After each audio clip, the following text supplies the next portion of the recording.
না, আজকে আমি বলব না যে আমি কি বানাচ্ছি। আজকে তোমরা ভিডিওটা দেখো আর বলবে যে রেসিপিটার নাম কি? আর আমি ততক্ষণে তোমাদের সাথে একটু গল্প করি। জানো তো ছোট থেকেই আমার সাথে এমন হয় যখনই কোনো দরকারি কাজের টাইম আসে, ঠিক তার ২-৩ দিন আগে আমার শরীর খুব খারাপ হয়ে যায়। হ্যাঁ, সেটা তো নিয়ম ভঙ্গ হয়নি। এখনও ঠিক আমাদের সামনের মাসের ৩ তারিখে পরীক্ষা। মানেই ধরো সোম, মঙ্গলবার, ঠিক আছে? স্টার্ট হচ্ছে আর এখন আমি জ্বর বাদিয়ে বসে আছি। মানে জাস্ট ভাবো আমরা কিন্তু ছোট থেকে যে অভ্যাসগুলো আমাদের থাকে, যেগুলো হতে থাকে সেগুলো কিন্তু আমরা বড় হওয়ার পরেও আমরা আমি বড় হইনি কিন্তু দেখো সেই জিনিসগুলো এখনও থেকে গেছে। কিছু না কিছু নিয়ে কিন্তু আমরা চলছি এখনও ছোটোবেলার স্মৃতি। এরম হলেই আমার ছোটোবেলার কথা মনে পড়ে যায় যে আমি কী পরিমাণে ভুগতাম ছোটোবেলায়। আর যখনই এমন হতো না ওই ২-৩ দিনের জ্বর হতো না, এমনভাবেই শরীর খারাপ হতো মানে ডাক্তারখানায় নিয়ে গিয়ে ওষুধ-টষুধ না খাওয়ালে একদম ৬০০-৭০০ টাকা খরচ না করলে কিছুতেই শরীর ঠিক হবে না এমন। হ্যাঁ, অবশ্য এখন সেটা করা লাগে না, অ্যান্টিবায়োটিক প্যারাসিটামলে কমে যায়। হ্যাঁ, লাকিলি।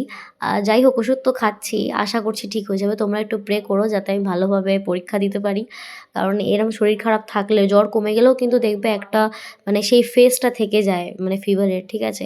সেই জন্য একটু ক্লান্ত থাকে শরীর। তো আশা করছি আমি ভালোভাবে পারবো। কারণ এটা আমাদের ফাইনাল এক্সাম বলতে পারো।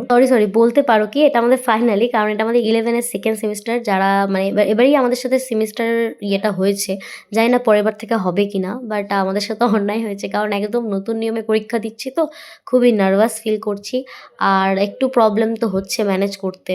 আর তোমরা জানো এবারে 12 প্লাস 11 দুটো ক্লাসেরই যে এইচএস আর আমাদের পরীক্ষা সেম ডেট থেকে স্টার্ট হচ্ছে। আর আমার পরীক্ষা তো শেষ হচ্ছে 17 তারিখ। তোমরা যারা 11 পড়ো তোমাদের এক্সাম কবে শেষ হচ্ছে আমাকে কিন্তু কমেন্টে জানিয়ে যেও। আর এই বলতে বলতে দেখো রেসিপিটা শেষের দিকে। আর যেটা বলছিলাম কি যেন বলছিলাম, হ্যাঁ, এইটা কিন্তু একটা নিরামিষ রেসিপি। অনেকে আমরা সাবু দিয়ে দুধ দিয়ে কলা দিয়ে মেখে খাই। কিন্তু এই রেসিপিটাও ট্রাই করতে পারো। আমি গুগলে অনেক সার্চ করেছি, ইউটিউবেও দেখেছি যে নিরামিষ হিসেবে উপোস থাকলে এটা খাওয়া যাবে।